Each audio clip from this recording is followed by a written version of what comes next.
কলিকাতা বিশ্ববিদ্যালয় বিএ 6 সেমিস্টারে সকল বাংলার জেনারেল পরীক্ষার্থী বন্ধুদের জন্য যারা তোমরা বাংলা সাবজেক্টটি ডিএসসি বি1 দেশভাগ ও বাংলা সাহিত্য এই পেপারটি নিয়েছো, তোমাদের জন্য আজকে লাস্ট মিনিট সাজেশন হিসাবে তোমাদের মডিউল 2 থেকে যে ছোট গল্প পার্টটা রয়েছে এখান থেকে তোমাদেরকে আজকে একদম গুরুত্বপূর্ণ প্রশ্নগুলো আজকে বলে দিচ্ছি। এই প্রশ্নগুলো তোমাদের লাস্ট মিনিট সাজেশন হিসাবে দেওয়া হচ্ছে, তোমরা এই প্রশ্নগুলোকে ভালো করে দেখবে।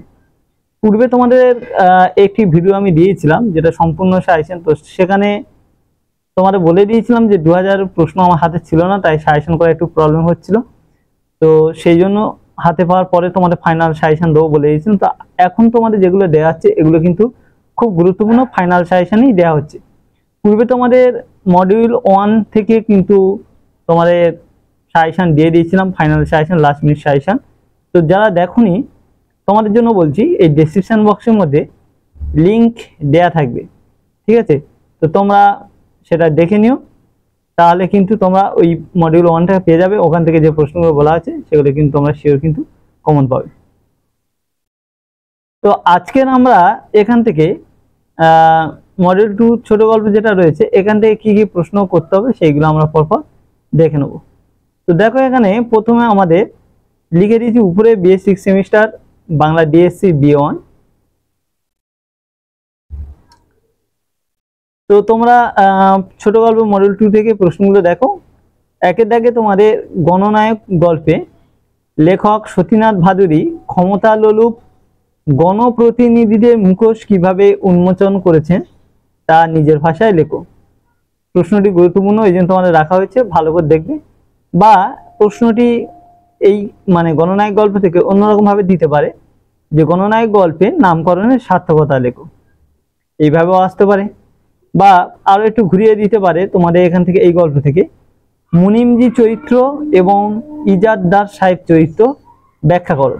তো এই মুনিমজি চরিত্র এগুলো কিন্তু তোমাদের ক্ষমতালোলুপ গণপ্রতিনিধি এরা, ঠিক আছে? এদের এই চরিত্রগুলো এখানে তুলে ধরা হচ্ছে। যখন তোমাদের এই যেটা একের দাগে প্রশ্ন দেওয়া হয়েছে যে গণনায়ক গল্পে লেখক সতীনাথ ভাদুড়ী ক্ষমতালোলুপ গণপ্রতিনিধিদের মুখোশ কিভাবে উন্মোচন করেছে তার নিজের ভাষায় লেখো, এইটা মুনিমজি চরিত্র যখন পড়বে, ইজাদদার সাহেব চরিত্র যখন পড়বে, এর ক্যারেক্টার মধ্যে কিন্তু বা সব পেয়ে যাবে যে কিভাবে মুখোশ খুলছে।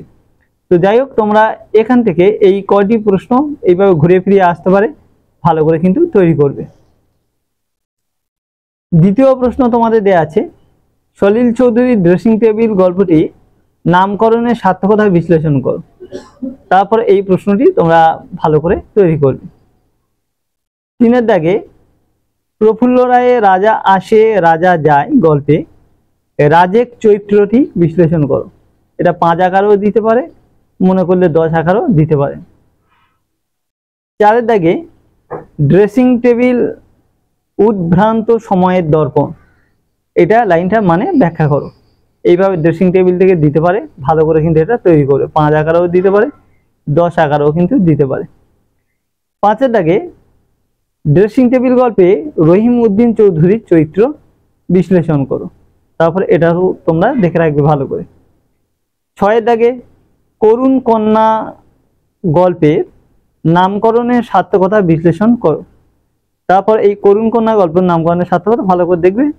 7এর দাগে আরো একটা দেয়া হচ্ছে, দেখো করুণ কন্যা থেকে করুণ কন্যা গল্পে অরুন্ধতির চরিত্র বিশ্লেষণ করো বা সম্পর্কে লেখো। তো এখানে এই করুণ কন্যা গল্প থেকে দুটো দিলাম।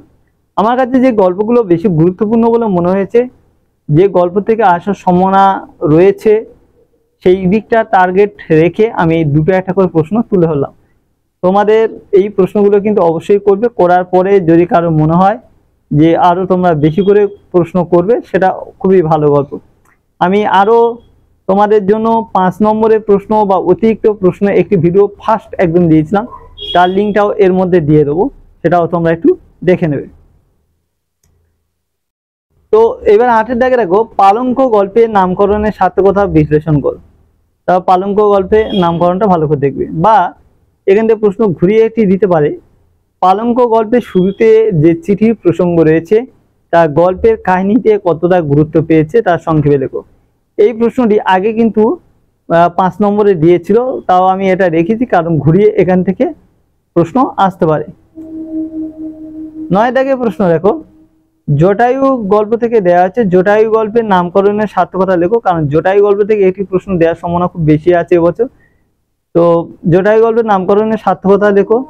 আর 10 দাগে, জটায়ু গল্পটিতে কিভাবে অতি প্রাকৃত তথা ভৌতিক আবহাওয়া পরিমণ্ডল তৈরি হয়েছে সেটা বর্ণনা করো। তো এই দুটি প্রশ্ন পড়ব জটায়ু থেকে, জটায়ু গল্পের নাম করো আর জটায়ু গল্পটিতে কিভাবে অতি প্রাকৃত তথা ভৌতিক আবহাওয়া পরিমণ্ডল তৈরি হয়েছে সেটা বর্ণনা করে। এই দুটি প্রশ্ন ভালো করে দেখবে 10-এর জন্য। এবারে এখান থেকে কিছু তোমাদের যদি কখনো ঘুরিয়ে 5 নম্বরে দেয়, তাহলে দুর্গা চরিত্র মানে জটায়ু গল্পের দুর্গা চরিত্র রয়েছে, এটা 5-এর জন্য দেখে রাখবে। নিত্যচরণ চরিত্র বিশ্লেষণ করে, এটা দেখে রাখবে। এই দুটো চরিত্র 5-এর জন্য তৈরি করে রেখো। তো এই হচ্ছে তোমাদের টোটাল মডিউল 2 ছোট গল্প থেকে তোমাদের এই প্রশ্নগুলো দেওয়া আছে। এইগুলো ভালো করে করো, করলে এখান থেকে কমন পাবে। আর একটা বিষয়, 5-এর জন্য যেখান খুশি থেকে প্রশ্ন হতে পারে, 5-এর প্রশ্ন অনেক করতে হয়, লাইন তোলা প্রশ্ন আসে, সেটার জন্য সাজেশন করার থেকে যত পড়বে ততই বেশি ভালো। তো আমি যেটা পূর্বে ফার্স্ট দিকে একটি ভিডিও লিঙ্ক দিয়েছিলাম, সেখানে অতিরিক্ত প্রশ্ন ছিল, ওইগুলো থেকে 5-এর প্রশ্ন পাওয়ার চান্সটা বেশি। তো আমি সেটা এই ভিডিও ডেসক্রিপশন বক্সে দিয়ে দেবো, তোমরা একটি দেখে নিও। তো আজকে ভিডিওটা এখানে শেষ করলাম, পরবর্তী ভিডিওটা আবার দেখা হবে। সবাই ভালো থেকো, সুস্থ থেকো।